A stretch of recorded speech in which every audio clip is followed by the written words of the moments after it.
ٹھیک دے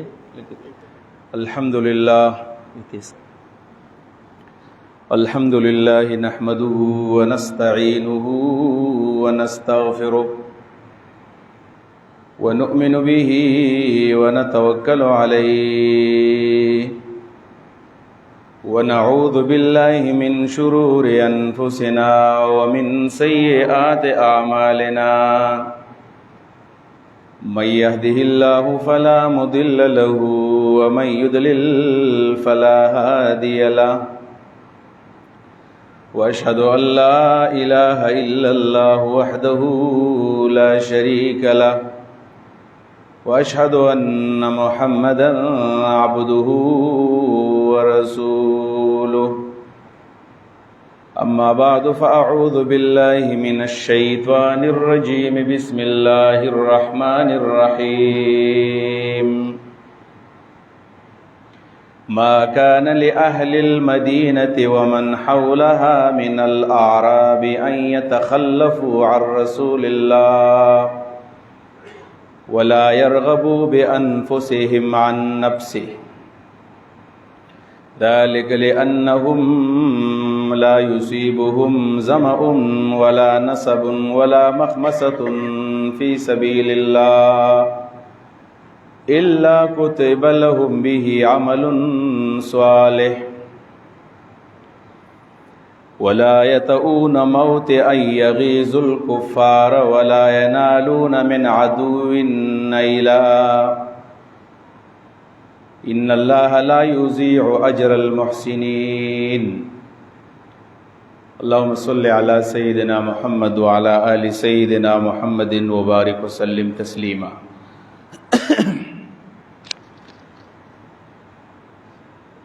نن جمعه ورځ ده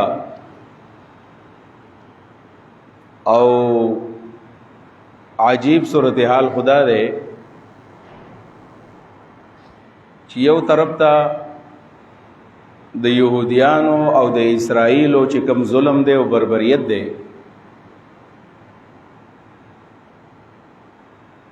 چې د 70,000 تقریبا په اندازه کې هغوی په غزه کې او په فلسطین کې مسلمانان ماشومان زنانا او نارنګ دغه ځای نور اوسېدونکي مسلمانان شهیدان کړل او دویم ظلم دا روان دی چې د هر طرف نه په هغوی باندې امداد هم بند دی یعنې که سړی امداد کول غواړي چې ځال ته امداد ولېږمه نو هغه هم داسې کلاو ځکه څوک نشي لېږلی چې د هر طرف نه پابندیانې دي یو عجیب صورتحال دا دی چې بس دا ټول امت په امتحان کې دی او بل طرف ته شیطان مسلسل لګیا دی او د مسلمانانو په ذهن کې د دې جهاد په باره کې وسوسې د دې جهاد په باره کې شکوک او د دې جهاد په باره کې شبهات اچي نو حقیقت خدا دی چې د غزې مسلمانان چې سړی کله ویني د هغوی تصویران ویني او د هغوی ویډیوز ګوري نو انسان زړه د په هغې باندې درد رسېږي خو د هغې نه ډېره زیاته لوی د درد خبره دا ده بیا چې دا ټول امت ولې نه راپاسېږي او دا راپاسېدل او دا بیداري خو ډېره لویه خبره ده چې سړی کله ګوري دا امت د دې جهاد خلاف ولې دی دې فلسفه باندې د انسان ذهن کار نه کوي یو طرف ته هغه ظلم او هغه بربریت خو چې بل طرف ته کله سړی ګوري نو مسلسل د دې جهاد په باره کې پروپیګنډې روانې دي تیر جمعه باندې من خبره کړې وه په دې موضوع باندې څوک یې مولیان دې لاړ شي څوک چا چې پتو لګول دا خلک دې لاړ شي او څوک چې د فلسطینیانو د حماس او د غزې والا کار سوچ حمله کولا دا خبره او بیا چې کم خلک आवाज وجدي لکه اسلام آباد کې کم غزہ میلین مارچ شو د پاکستان په تاریخ کې یو عظیم مارچ نو خلک البدی باندې سکیږي او تاسو مارچ لولې ځي زه دا غوینه تاسو کوم چې لکه موږ لسه کول بګار دي دا کم خلک چې دا خبره کوي کنه چې تاسو چندې امزان له وړلې ځکه یو مردار د فلسطین یو انکر د یو صحابي دی هغه الزام ولګو چر دا کم خلق په پاکستان کې چندې کې نو دا غزه والا تن رسیږي نو دا یو منافق انسان او دا غي انکر او دا غي صحابي خبره د خلکو واغه سجدا ټیک وي او ټول دنیا دروغ وي نو ټیک د چې هغه صحابي ته به خپل حصہ باندې ملاوي شي اجه څه غوښتل او پاکستان کې اوسېږي هغه د دین څخه خبر دی کم صحابي چې کوم الزام لګولې دي چې کوم چندې داخله کوي ودال ته نزيګ نه نو دا په خپل باندې دلته اوسېږي دلته نه اوسېږي سبق هم دلته وي او راغله دلته پروت دی جنګ هغه ته به خپل سند ملاو شوی دا هغه الزام ولګو وای چندې مکوي دوه نمبر خبردار چې تاسو jihad لال تلال شي نه jihad لسوکلې نشي ځکه نشیتلې چې د سلور طرف نه هغه خلک په خپل باندې محاصره دي نو کوم لال شو نو موږ په کوم طرف باندې زو چرته سړې زی او دریم نمبر کوم بلبرز داغي د پر आवाज او چته چرته جلسه کو جلوس کو مظاهره کو میلین مارچ کوي په دې باندې نه کیږي نو دا د فیسبوک او سوشل میډیا دانشوران نمنګ ته بوس کو چې لکه موږ سو کو تاسو راته دین اخو تاسو چلو خای اوس پورې هم یا جلسه وکړه یا جلوس کو یا چنده وکړه یا आवाज اوچت کو باغی سو نشو نو تاسو سره مخ کې شی موږ ته چلو خای نو موږ تاسو بس روان شو دا زه د زړه خبره کوم سو کوم چې دا خبرې کې نظر ته یم تاسو لیډر که څوک په سیاسي پارټي کې نو هغه سیاسي لیډر د رامخې ته شي واغه د موږ تلارو کې چې موږ باغ بس روان شو کله چا څوک مذهبي مشري او د دې جهاد مخالفت کې نو هغه د موږ تلار راوخي چې موږ باغ بس روان شو اذا لمانو نه تخپل لار معلومه ده د نور خلکو خدمات هم نه منئ نو تاسو انسانان یې او که تاسو حیوانات تاسو څه کول غواړئ پرون ماته د غزې یو ملګری دی چې هغه کې یو کیم دی په خانیونس کیم کې هغه اوسېږي ماته بیګا یو ویډیو راولېږله تاسو شاید نن با په دې سوشل میډیا باندې وایرل او چا بلی دلی وي په غزه کې کوم چې غزه پټی دا په دې کې په یو ځای باندې حمله شوې ده بمونه را غورځېدلې دي هغه دومره په تیزی باندې راغلي دي چې کله په دې کورن لګېدلې دي کورونه ماشومان او چت شوي دي او په پردي کور په چت لګېدلې دي ورکوټه ماشوم د تاسو بلی دي نن په سوشل میډیا باندې ده ورکوټه ماشوم دی په پردي چت باندې پروت دی او دا په بل ځای باندې بم را غورځېدلې دی او دا هغه ځای نه دومره په تیزی باندې چت شوی دی چې دا په پردي کور په چت باندې لګېدلې دی پته نه لګي چې دا کم طرف نه راغلی نو ته مولا میلین مارچ کوا مولا چنده کوا جهاد ته نشي کولی نو موږ څه کول پکار دي دا کوم حالات دي عزتمندو دیو جوانه ګوره دا یحیی سنوار رحمت الله علیه کوم چې د 27 اکتوبر د حمله ماستر مایندو اسرائیل چې داغه نتنګو او هغه ته د مرګ پرشته ویل دي اسرائیلو هغه یو خبره کړې و چې ان غزه تکشف وتفزح وجوه المنافقین چې دا غزه دا به د منافقانو مخونه خلکو دراخ کار کی ان غزه تکشف وجوه المنافقین دا غزه به د سکار کی چې منافقانو مخونه به خلکو تراوخی او وتفزح المنافقین منافقان به رسوا کی اق حالات دي چې کم خلک منافقان دي ناغوی د غزه او د فلسطین د جهاد مخالفت کې ولګیا دي او بل طرف ته یو دا انټرنیشنل اسټابلیشمنت چې کوم دی هغه ته پته ده چې دا مسلمانان چې ګوري په بنگلاديش کې او پاکستان کې خلک راوتلې دي بنگالیان او پاکستانیان په دې کې کوم مذهبي خلک دی هغه راوتلو غزه او دارنګ داغه مسلمانانو سره اظهار یکجهتی وکړه یره کوم جنگ نشو ته کم از کم आवाज او چت کړه د قیامت کې کله ما ته وای چې دا د غزه د پارسه کړو زبر تدری خبرې وکما یو ویم چې ما ول په منبر باندې خبره کړې و په سوشل میډیا علما خبره کړې و د خلکو زړه مې را بیدار کړي او سمره جزما وسو دیتا جهاد بالعلم جهاد باللسان وای دا جهاد می کړی دی او جهاد باللسان وای هم دیتا چې د جهاد د لپاره خلک راوچت کې په جهاد باندې خلک پوهه کې د جهاد په اړه کې کوم شکوک دي شبهات کې دا د خلکو د ذهن نه ختم کې ندام کړی دي دویم نمبر دا چې داغه د پاره سمال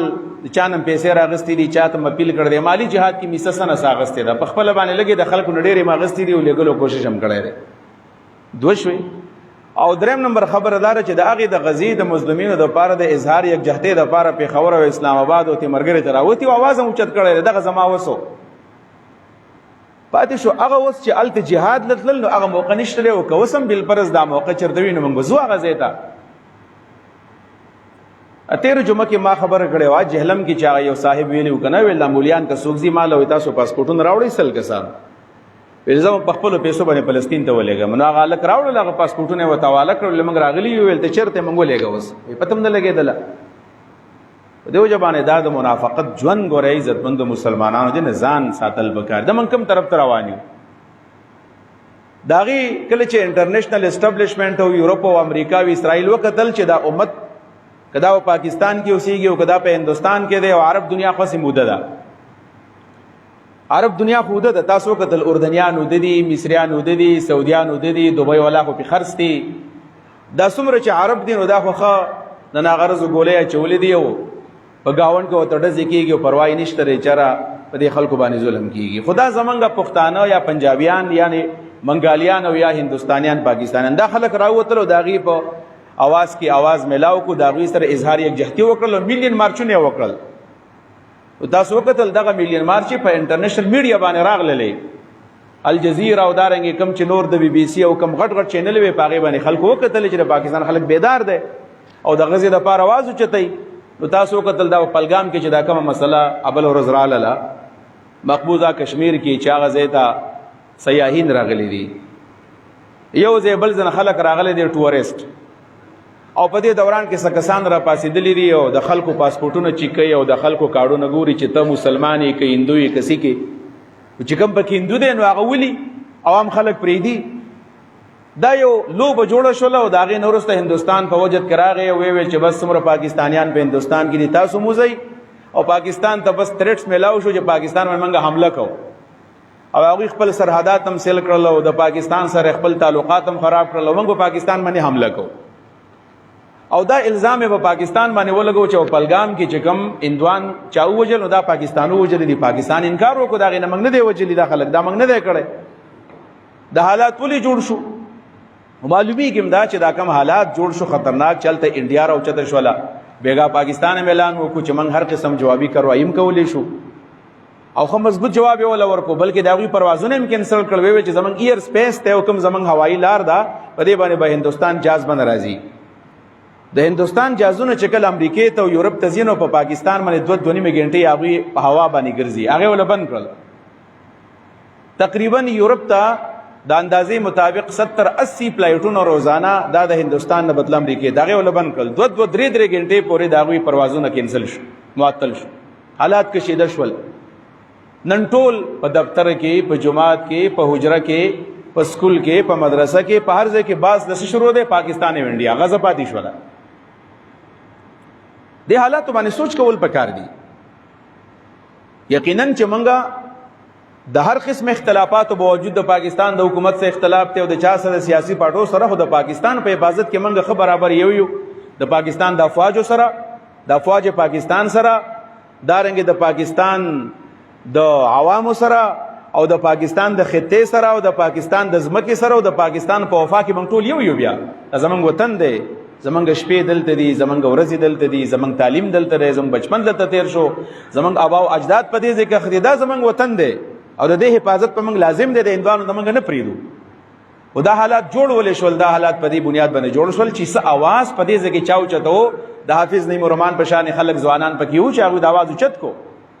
او ټول خلک پسې لګیا دی او بکواس پسې کوي خو هغه یو ځوان الله پاکستان له ورکړی دی او لګیا دی او کل کر اواز کوي او سبا ټول پاکستان ته نو بلکې انټرنیشنل خلکو ته ویلي دي چې سبا د غزې دپاره تاسو شټر ډاون وکړئ موږ ټول تجارت هم بندو د هغوی دپاره د هغې سره مولانا فضل الرحمن صاحب هم اعلان کړی دی هغه هم مارچونه وکړل دغه 2 کسان پکې راپاڅېدل او هغوی څه اعلانونه وکړل او بس خلک پسې لګیا دی پیشاړې کوي او خنداګانې پسې کوي دې غلط کې نو تاسو څه وکړل تاسو څه کوئ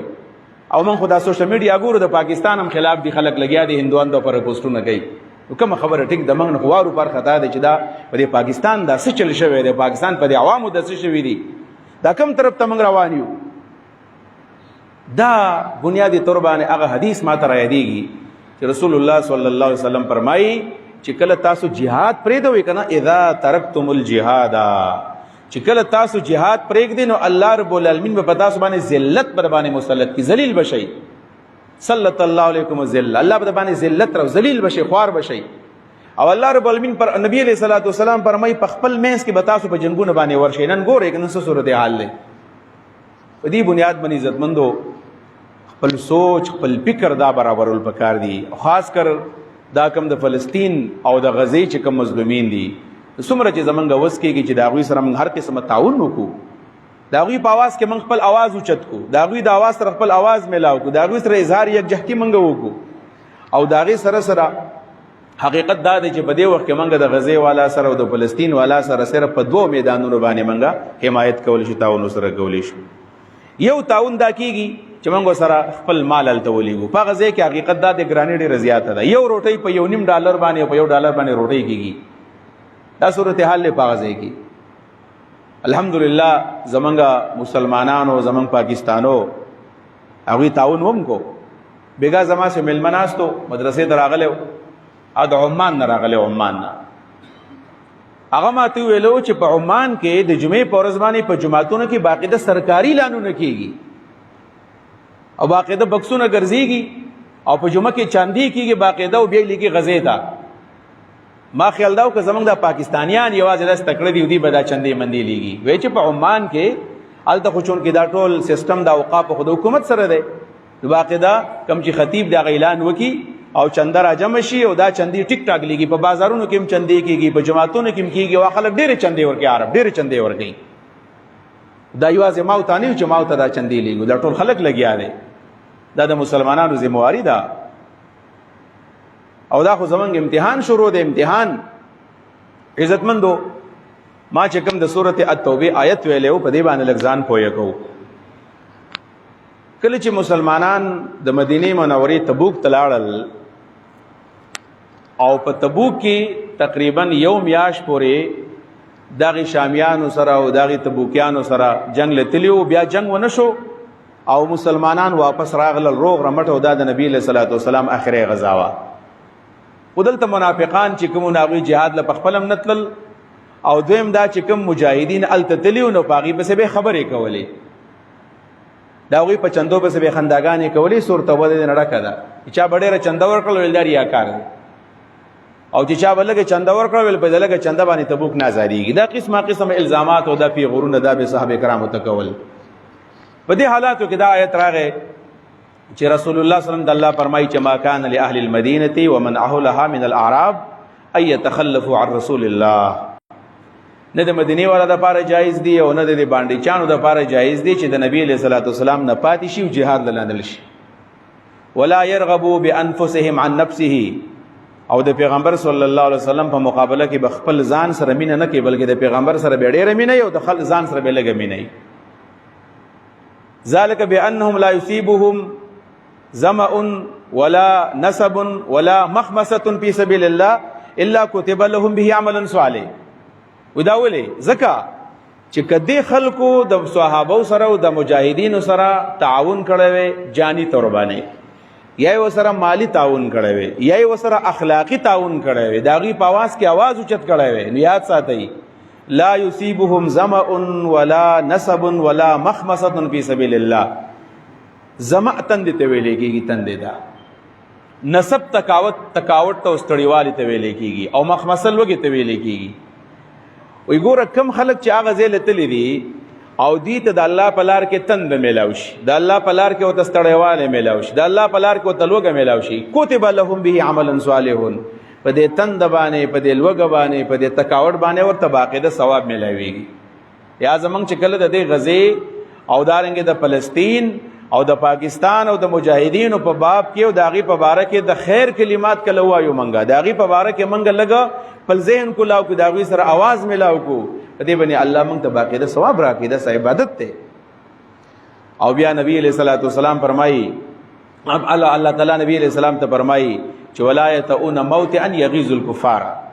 چې کله دا مجاهدین د مسلمانان لا یتؤون موطئا قدم دي قدم په ځمکه باندې قدم کیږي د څه دپاره؟ یغیظ الکفار، چې په دې باندې کافران غوسه کړي. دا په سورت التوبه کې الله فرمایي ولا یتؤون موطئا یغیظ الکفار.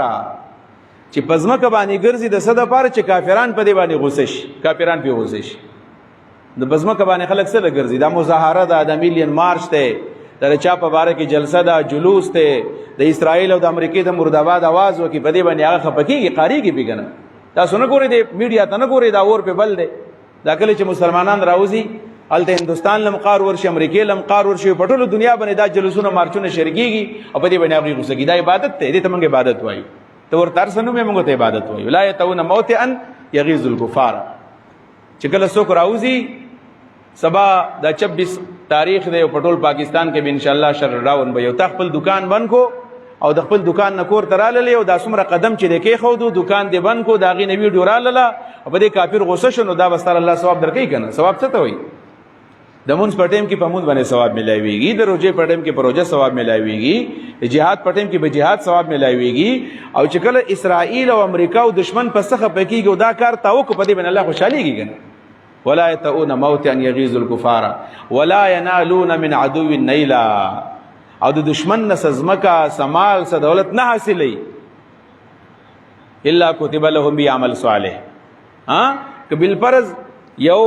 مسلمان ملک دی، مسلمان افواج دی، واغي په دشمن باندې حمله وکړه، دا غي نس شي واغستو غنیمت ته حاصل کو، په دې الله ثواب ورکړي. ځکه خو صہیب رومي رضی الله عنه فرمایي چې رسول الله صلی الله علیه وسلم فرمایل چې عجبا لامر المؤمن ان امره كله له خیر. مسلمان هر کار د خیر دی، د مسلمان د کار ته پس خیدل پکار دی. عجبا لامر المؤمن، د مؤمن د کار ته خوشاله دل پکار دی. عجیب غو کار د مؤمن دی، عجیب معاملې ده. ان امره كله له خیر، د مؤمن هر کار د خیر دی. او بیا نبی علیہ السلام فرمایل ان اصابته سراء فشکر کان خیرا له وان اصابته ضراء فصبر کان خیرا له. کچرتا دته خوشحالي ملاو شل مسلمان ته،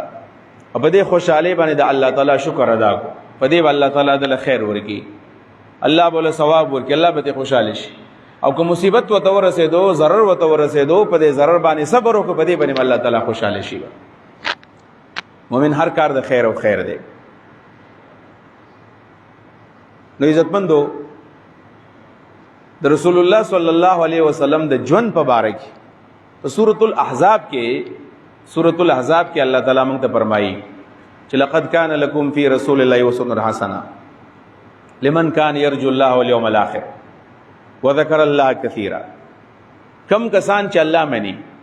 دویم نمبر کم کسان چې آخرت مني، دریم نمبر کم کسان چې الله یادوي. دا درې صفاتونه چې بچا کی وي دا غوی د پاره نمونه د رسول الله ژوند دی. لقد کان لکم فی رسول الله اسوة حسنه، یقینا ستاسو د پاره د پیغمبر علیه الصلاۃ والسلام په ژوند کې بهترین نمونه ده. د رسول الله صلی الله علیه وسلم ژوند مخامخ کې ځان ته او داغه مطابق پل ژوند کې روي. دا زمونږ د پاره آینه ده چې رسول الله صلی الله علیه وسلم په شکل کې الله موږ لره لګل. د پیغمبر ته وګورو چې کوم تعلیمات راکړي، دغه تعلیمات زما استاد لپاره دي. لا ينطق عن الهوى ان هو الا وحي يوحى وما ينطق عن الهوى ان هو الا وحي يوحى. د ځان نه خبرې نه کوي، کمی خبرې چې دعوت د الله ر جانب وحی راغله. لہذا رسول الله په تعلیماتو کې زما استاد لپاره خیر دی. دغه پیغمبر صلی الله علیه وسلم موږ ته فرمایي چې د مشرکانو سره به تاسو جنگ څنګه کوي، په درې طریقو باندې به کوي. جاهد المشرکین باموالکم، اول مال دی چې په مال باندې اوسه jihad وکړي. څنګه اوسه په مال باندې jihad وکړي؟ نو مال jihad همدار شي داغي په مخالفت کې د مسلمان سره تعاون وکړي، تاسو داوی معیشت ته تاسو نقصان ورسوي. دا نن سبا چې کوم پاکستان کې او په ټول دنیا کې आवाज شي د اسرائیل له مصنوعاتو بایکاټ وکړي، دا داوی سي jihad بالمال دی کنه. بالبرس کدی ته jihad بالمال نه وي، چندور کول، تعاون کول، داوی د مصنوعاتو بایکاټ کول، کدا jihad بالمال نه بیا د jihad بالمال مصداق یې څنګه ته وخی کنه. تجاهد المشرکین باموالکم. او دویم نمبر دی چې والسنتکم، په جبه باندې jihad بالعلم چې ورته ویل کی دی په بار کې خلک پوهه کا. په دې وخت کې زمنګ د ټولو اهم ذمہ داری دا ده چې د دې فلسطین او د غزه او د بیت المقدس او د مسجد اقصی د تحفظ په خاطر باندې چې کوم jihad کیږي د دې په بار کې د چا شکوک دي، د چا شبهات دي، د چا شکونه دي، د چا پروپاګاندا دي، دا غي مناسب جواب کول. او اصل کې خلک نه دی پوهه. الحمدلله مسلمانان زموږ د پښتانه مسلمانان دي، غیرتيان مسلمانان دي، خدا نه دی پوهه، میس گایډ شوی دي. دې صحیح خبر نه ده تلې، کدا بل پرس په خبره باندې چا پوهه کړل نو بیا بچرتم د سورانه خبرې نه کوي. دویم نمبر دی والسنتکم او دریم نمبر دی انفسکم چې خپل ځان باندې تاسو په نفس نفیس په دې جهاد کې شرکت وکړي. په دې کې جهاد بالمال کې چای سوا غسل دا مجاهد دی، دا غي سره سره په جهاد بالنفس کې چای سوا غسل دا مجاهد دی. او دریم نمبر جهاد باللسان، چا په جبه باندې دا په دغه جهاد کې سوا غسل د دې په باره کې خبر وکړه، आवाज اوچت کو او د خلکو شکوک شبهات ختم کړل، نو دلم الله رب العالمین باندې باندې اجر ورکړي. دا د جهاد مختلف صورتونه دي. خو هغه انسان بد قسمت دی چې هغه په دې سخت حالاتو کې هغه په یو جهاد کې سوا نه غسلانی، جهاد بالمال کې سوا غسلانی، په جهاد بالنفس کې سوا غسلانی، په جهاد باللسان کې سوا غسلا. او په دې حالاتو کې د اسرائیل په سب کې، د امریکای په سب کې، د منافقانو په سب کې ودرېدو، دا انسان دا ناکام او دا توانی انسان دی. ځکه چې رسول الله صلی الله علیه وسلم فرمایلیو د 13 جمعې نه په بل جمعه کې د حدیث ما ویلې مو چې لا تزال طائفه من امتي ظاهرين على الحق، زما په دې امت کې به یو ډله داسې وي چې دا په دې حق باندې کلک ولاړی، او لا يضره من خالفهم وخذلهم، کسوګه مخالفت کوي او کسوګه رسوا کوي، د چا خذلان د چا مخالفت نقصان بنور کوي ورلا. او بیا تاسو شو داخله څوک د نبی له صلوات والسلام ویل چې هم فی بیت المقدس واکنافه، دا په بیت المقدس په دې ګرد او نوا کې داخله کوسی کې دا خلک دی کنه، د خلکو سره تعاون کول دا زمونږ د ایمان حصہ ده. زما کوم کې نن مړی سینه خراب د خبرې خو کېږي نه، اوس چنده باندې خپل وکي نو بس مونږ کوي ان شاء الله تیارې کو. البته وی خبره وضاحت کوم هغه ده چې مونږ کې به حصے ډېر زیات راغله، ګوره ډېر زیات به حصے، او هغه به حصے راغله دا یو ته بې ایمانی ویلې کېږي، یو بې ایمانی دا بل به حصے دا چې د حق د باطل په منځ کې تمیز تقریبا ختم شوی دی زمونږه، د رسو وجنا یا د مال د وجنا یا د قوم د وجنا، د جبې د وجنا، د پارټۍ د وجنا، د مسلک د وجنا، د تنظیم پرستۍ د وجنا، د هر څه د وجنا، خو په موږ باندې داسې قسمه یو بې حصې راغلی دا داسې زمونږ د حق د باطل په منځ کې هغه تمیز ختم کړی دی. دا پرون به تاسو یو خبر اورېدلې وه، دا خبره چون کې د دین سره د تعلق دی، ورناسې سیاسي خبرې خو په دې منبر باندې مزه نه کوي. خو د پاکستان په دې ذمہ دارو کې غټي ذمہ داری دا چې سړی وزیر اعظم شي، غټ سړی دی، چیف ایگزیکټیو دی نه بل غټ ذمہ دار نه، او دویم نمبر چیف اف دی آرمی سټاف شي دی نه بل غټ سړی نه، او دریم نمبر صدر پاکستان شي دی نه بل غټ سړی نه، او څلورم نمبر چیف جسټس داغه نه جوړ شنو. دا یو 115 ذمہ داری دا سیدی چې دا د پاکستان کی عہدی دی او غټ غټ عہدی دی. زمونږه د 1973 چې کوم آئین دی او دستور دی، نو باغې کې په صفا الفاظ باندې خبره لیکلې ده چې د پاکستان د 73 د آئین پرنا کې صدر پاکستان، وزیر اعظم پاکستان دا به مسلمانانی، دا به راسخ العقیده مسلمانان وي. پاکستان صدر د پاکستان وزیر اعظم دا به راسخ العقیده مسلمانی، کلک مسلمان وي. د پاکستان وزیر اعظم، د پاکستان صدر دا غیر مسلم نشي کېدلی، دا به د الله توحید مني، د رسول الله رسالت او ختم نبوت به مني، او په آخرت باندې به مضبوط یقین او عقیده وي. خو پرون یو خبر په میډیا باندې چلیږي، زمونږ د پاکستان سابق صدر عارف علوی صاحب، حیران یم چې دا سه قابل سړی، ان سام سړی هم نه دی، ډاکټر دی، ډینټل ډاکټر پاتې شوی دی، بیا په پاکستان په غټ عہده باندې پاتې شو، صدر پاکستان پاتې شو. نو داسې کمزوري خبره وکړله یا د چاپلوسۍ په بنیاد باندې کړې ده. کله انسان ځان له عہده غواړي که نه، د هغې دپاره سکار کول غواړي. نو هغه پرون د سابق وزیر اعظم عمران خان سے په باره کې یو خبره کړل، او ډېره خطرناکه خبره یې کړله، ډېره خطرناکه. هغه خبره دا کړې ده چې د عمران خان صاحب له الله څومره شهرت ورکړی دی، نو دومره الله تعالی انبیاو له هم نه دی ورکړی دی. دې خبرې څه صورت دی اوسو؟ دا خبر په بل انداز باندې هم کولی شي چې الله تعالی ورله ډېر شهرت ورکړی دی او خلک یې پېژني. موږ هم دا تسلیمو، بالکل یې مشهور لیډر دی او ټوله دنیا یې پېژني. پاکستان کې میجارټي دا خلک ورپسې دی،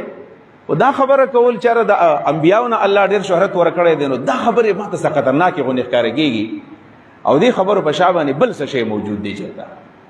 هغه دا ده چې ورو باندې انکه ما کتل صفا خبره کومه، ګورئ ما کتل چې په دې باندې بعد د دوی د پارټۍ د خلکو سره ریسپانس راځي، چا په ریسپانس نه راغی. داس کوم ډېر خلک بناسي زنه مجلس سره وږي، چا ریسپانس په ما ونیول، چا د خپلې ولواله چې دا سب بکواس کېدو. وکړ خدا او چې دا اوس په جیل کې وي، او د سکله کې احتساب کړی چې دومره لوی سړی د پاکستان د تندي او قسم جمهور او دا بکواس کې پکار بجیل کې پروت هیڅ چا پیسو نه ویلو نه کارکونانو سو ویلو ورته نه چا بغاوت وکړو نو چا احتساب وکړو دینه معلومی کې دا چې مونږ به هیڅ ډېر زیات راغله مونږ د پیغمبر علی السلام ذهني غلامان نه یو بلکې مونږ د خپل لیډرانو د خپل پارټو ذهني غلامان جوړ شوي یو لہذا کدا د هرې پارټۍ سره دی کدا د تحریک انصاف دی او کدا د بلې پارټۍ دی په داسې مسلو کې ګوره راځي چې موږ د خپل پیغمبر علیه صلات وسلام او د انبیاو چې کومه خبر ده په دې کې د چا سره کمپرومایز ونه کړو بس ټیک خبرې تر ټیک وایو غلطه ته غلطه وایه که خپل دی او که پردی دی او په داسې موقعو کې پکار دی چې موږ ګوره د خپل نسل لسه ذهنیت جوړ کړو ذهن ولې جوړ کړو چې دا خبرې غلطې دي او بالفرض که دا خبرې موږ لایټ اخیستلې چې دا خو د میډیا خبرې دي او دا خو سیاسي خبرې دي بیا به داسې حالات به جوړ شي کوم چې په غزه کې مسلمانان سوځي موږ په ارام باندې خوبونه کوو موږ خو لا لرې یو زه سوچ کوم چې دا یمن والا او دا اردن والا او دا مصر والا او سعودي عرب والا دا عمان دا خلک دې له خوب څنګه ورځي چې په دې نږدې گاوند کې ورته دا درز روان دی او دا په زرګونو خلک روزانه شهیدان کیږي او دا په لکونو خلک بې کوره کیږي او دا غوی په لکونو کورونه وران شو او خو په ارام باندې هغوی خپل خوبونه هم کوي او مزې چرچې کوي دا به حیثي الله راځي چې کله قومي ضمیر د انسان مړ شي راځي چې خپل قومي ضمیر راوچت کو منګه او د خپل دین په باره کې موږ هم مفید معلومات حاصل کو الله رب العالمین موږ د عمل توفیق راکړي واخر دعوانا الحمد لله رب العالمین